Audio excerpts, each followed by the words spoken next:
Friends, America is ripe for revival and visitation. Why do I say that? Because we're in a messed up state. Because America is as broken and confused and divided as I've ever seen it in my lifetime, and hurting and looking for answers and further polarizing in its divisions. And the church, in many ways, is as broken as I've ever seen it in my lifetime, with scandals, with hyper-politicization, with, you name it. We could go through a list of issues that have happened in the church that have us in a very humbled state. And Jesus says it is the sick who need a physician. Jesus said, "Blessed are those who hunger and thirst for righteousness, for they shall be filled." Psalm 63, the psalmist spoke of a hunger he had for God and for his presence. That was a longing, that was a passionate thirst and desire. Revival comes with a sense of urgency. Revival comes because it's revival or else. It's God's visitation or else. And I want to look with you at Habakkuk chapter 3. Habakkuk chapter 3. The prophet is writing in an extreme time in the history of Judah. He has seen the great sin in the midst of his nation and has cried out to God. And God shows him what he's going to do in answer to that cry. He's going to bring judgment. The Chaldeans, the Babylonians, and they're going to decimate Judah and bring their idol worship in with them. And Habakkuk sees this, and the cure is worse than the disease. And he cries out. And in the third chapter, there's a psalm, there's a prayer. And in verse 2, he says these very, very poignant words. I'm going to paraphrase what the text says for you. But it's basically this. God, we've heard about what you've done in the past. We've heard about the great miracles, the great outpourings, and the awakenings, and the stirrings, and the miracles, and Mount Sinai, and Exodus. And we've heard about what you've done in the past. But Lord, do it again in our day. Make these things known in our day. Grandpa's stories won't save this generation. Grandma's encounters won't change the young people. We need a fresh encounter with your hand now. We need to see your hand stretched out today. So do it again in our day. New JPS, oh Lord, I've learned of your renown. I've heard about it. It's amazing. But now do it again. Renew them in these years. Oh, make them known in our time. And then in wrath, remember mercy. Though angry, may you remember compassion. And friends, that's why there's a sense of urgency with revival, because you recognize judgment is near. You recognize it's revival or else. As I have a book coming out in September, Revival or We Die. And I want you to hear what revival scholar James Edwin Orr had to say about this. Here he is in his 80s, and he's lecturing about revival. And there's a striking statement about revival being like Judgment Day. Listen to what Dr. Orr had to say. You heard of the Shantung revival. Miss Olive was there. But that revival was felt in every province of China. And when it reached Sichuan, W. Castle summed it up in 5 words. Surprise? 5 words. He said, it is like Judgment Day.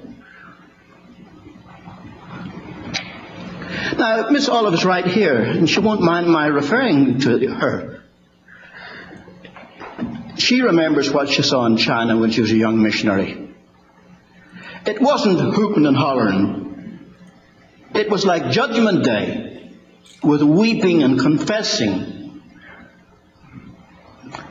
A lot of people think that revival is a tremendous time of excitement and a great roll call of converts and so forth.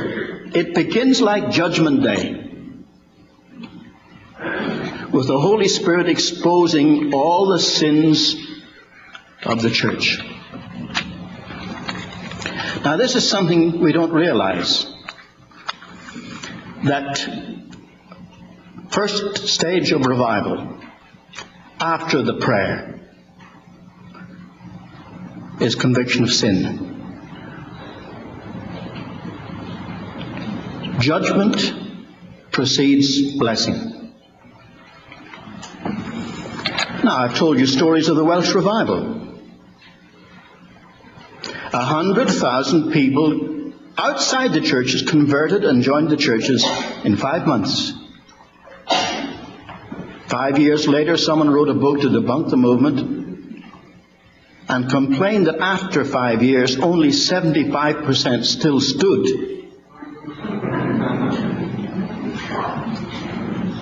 He said many were lost to mission halls and to the Pentecostals. Some of them couldn't stand the dryness some people wanted to go back to. Revival is like Judgment Day.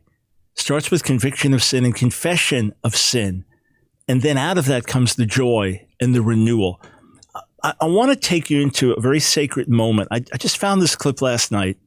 It was in the midst of the Brownsville revival, so in the late 1990s. And there was an altar call that Evangelist Steve Hill had given. People were up at the altar getting right with God. And I got gripped with a tremendous burden to tell a story. I don't remember telling it more than once. I remember telling it another time during the revival. But I want you to feel the urgency. I want you to feel the intensity. I want you to feel what it's like when God is convicting and the Holy Spirit is drawing people. And it's this sense of, if you don't get right tonight, it could be all over. Listen to this call from Pensacola in the midst of revival. You want to know urgency? You want to know intensity? Listen to this. Everyone that's here knows I've never spoken when I'm about to speak here before. It's urgent. People in the chapel, in the cafeteria, it's urgent. There was a ship that went down about 2 years ago with over 1,000 Swedes on it between Estonia and Sweden in Finnish waters. It was the worst disaster in peacetime, the worst sea disaster. Over 900 people died. Terrible waves. People perishing. It happened. And you know that there are some Bible school students who are on that boat. My friends know some of these people. Listen to me. They're on that boat. One of them had a dream that the ship was going down. And he shared it with others, and they just thought it was some spiritual vision he had. But they were sitting on the ship as it was going across. And they began to talk to each other, and they said, what are we sitting here for? We should go around preaching. This happened. It's the untold part of the story. It happened. And they went around preaching. And they said, what if this ship went down tonight? What if the ship went down tonight? Are you ready to meet God? Would you be in heaven or hell? And then suddenly, bang, the ship is down. And almost all the people perished in the waters. And some of those Bible school students made it out. The one who had the vision, the moment he heard the smash, he ran and he made it out. And others gave their lives helping people. But do you know that eyewitnesses said as the people were going down in the water, some were screaming, Jesus, save me, and others were cursing his name.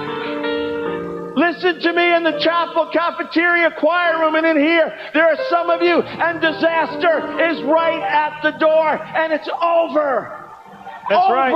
Forever. That's it. No way out. And this is the last time you'll ever see that flame flickering. If it's for one person, I'm telling you, right now, get down here. Yes. Respond in the chapel. Yes. There's an urgency, friend, as intense as I've ever felt in this place.